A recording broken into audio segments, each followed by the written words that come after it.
So we need to talk about Jungle Cruise. I've watched it. I watched it this morning, in fact, whilst I was having my breakfast. I had a screener for this. And I tell you what, this is going to be my review, FYI. Unorthodox way to open, I know. But I tell you what, I actually really enjoyed this. And I wasn't expecting to enjoy this at all. And I think what's so frustrating about enjoying this film is it shows that Disney can actually make an Indiana Jones film. Albeit very kid-friendly, but it's still an Indiana Jones style film. And they did it expertly well. This film was a joy. It was an absolute joy.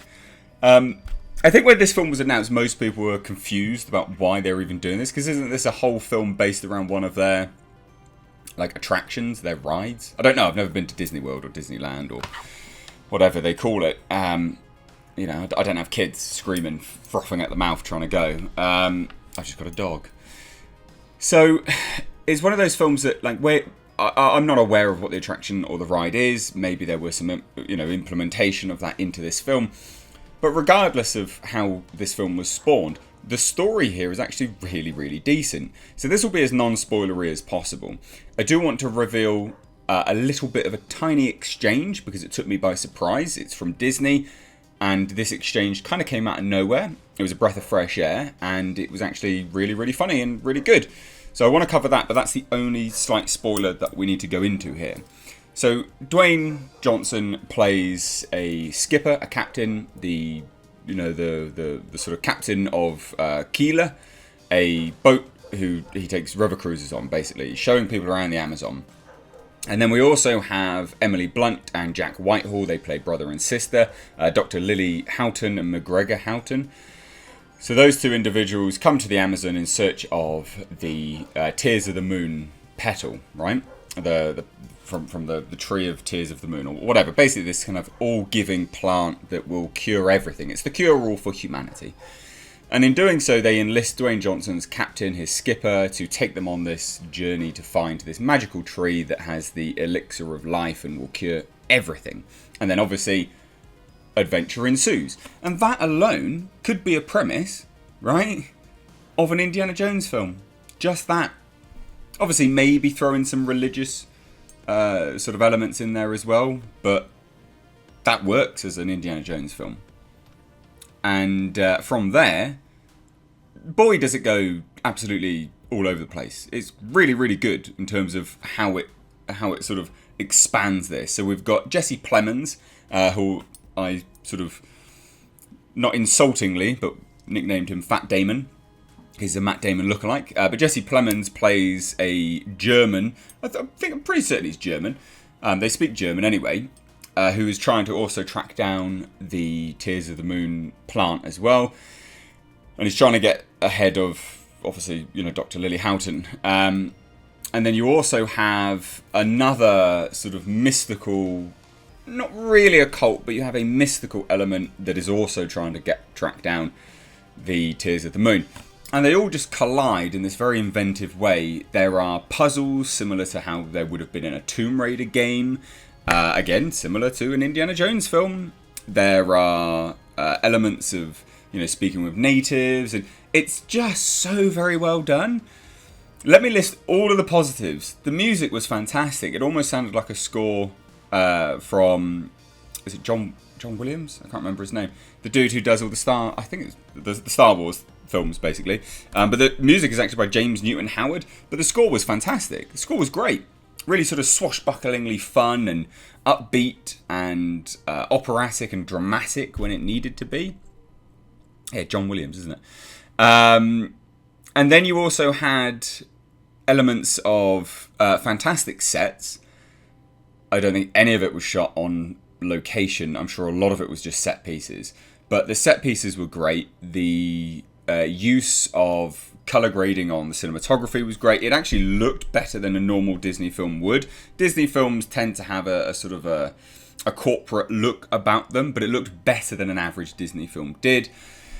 Negatives, the acting was great. The acting was stellar. Dwayne Johnson is not a great actor. He was good in this. He had a specific role to play and he was good in it.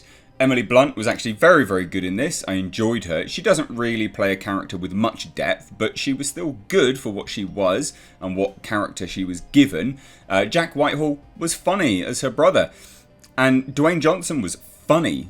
He does these dad jokes, like, "Oh, I once had a girlfriend who was cross-eyed, but I think she, I think we could never see eye to eye." Or and then another joke along the lines of, "Oh, and also I think she had someone. I think she was seeing someone on the side as well." And it's just all these kind of funny jokes. But these dad jokes just kept going and going and going. But they hung a lantern on them. They weren't supposed to be funny. They were supposed to be funny, but they weren't. They weren't funny in film. They were supposed to be funny for us, and the way they went around that really worked. Now, other good things, and very, very slight spoiler. Jack Whitehall plays Emily Blunt's gay brother. Don't worry, it's not something which they're pushing or anything along those lines, because I know you'll say that and people will groan and roll their eyes. It's nothing like that at all. It was very, very well done. It was very matter of fact. But it also played into a very, very funny interaction later down the line when Dwayne Johnson's character is in pain. Frank, his character's name is, when he's in pain, and Jack Whitehall goes, "Do you want to bite down on my stick?" And Dwayne Johnson's like, "No thanks. No thank you at all. No thank you." And he's like, "Well, I can just..." And Emily Blunt's trying to help Frank, and Jack Whitehall's character's like, "Well, I can come around the back and help out that way." And Dwayne Johnson's like, "No thanks." And I'm just sat there going, this shouldn't be surprising to have in a film, but it is surprising to have in a film these days, these kind of jokes. And it's funny, it worked, it was tasteful, topical humour. It worked very, very well. And of all companies, it was in a Disney film. Who'd have thought that? So I think we are seeing that sort of pendulum swing another way, where PC is just kind of, being pushed to one side a little bit more. Because it was good, it was funny, it worked very, very well. Now, on to some of the bad things, right? The CGI in this film does suck, actually. I'm not sure how much money this film had spent on it. If I Google it now, $200 million. It didn't look like a $200 million film. Some of the CGI is really, really bad. There's this Proxima, a big cat, and the CGI on that cat was real bad. There's some CGI of some like scorpions and just like snakes and things, and it could have been much better. There's some CGI of some sort of phantom like humans, and again, could have been better. It wasn't the best. It looked a lot like, and a lot of people will hate me for saying this because they'll be like, well, that's actually good CGI. But some of the Pirates of the Caribbean films, right? That CGI is good, but it's better now. So if it's going back to that sort of level, we're not using current modern technology, are we? But look, all in all, I had a great time with this. It's 2 hours long, and it chugged along really nicely.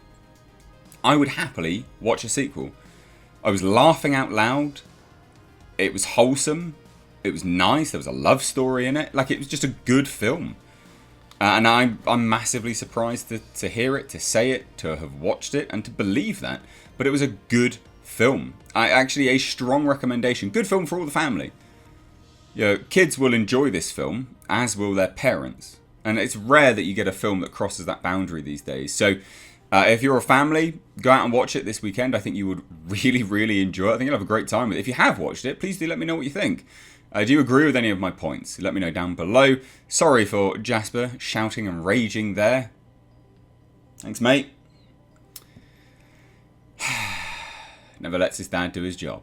But anyway, let me know what you think down below in the comment section if you're new here. Please do subscribe. You stayed this long. You clearly enjoyed the review. Stay tuned for my review of The Suicide Squad. That will be coming out very, very soon. If you want to send me anything, I've got a PO box open now in the description box. Please do send me and Jasper things to Unbox here on the channel. If you want to support the channel further, there's a membership as well as Patreon all down below. Cheers there, guys. Take care.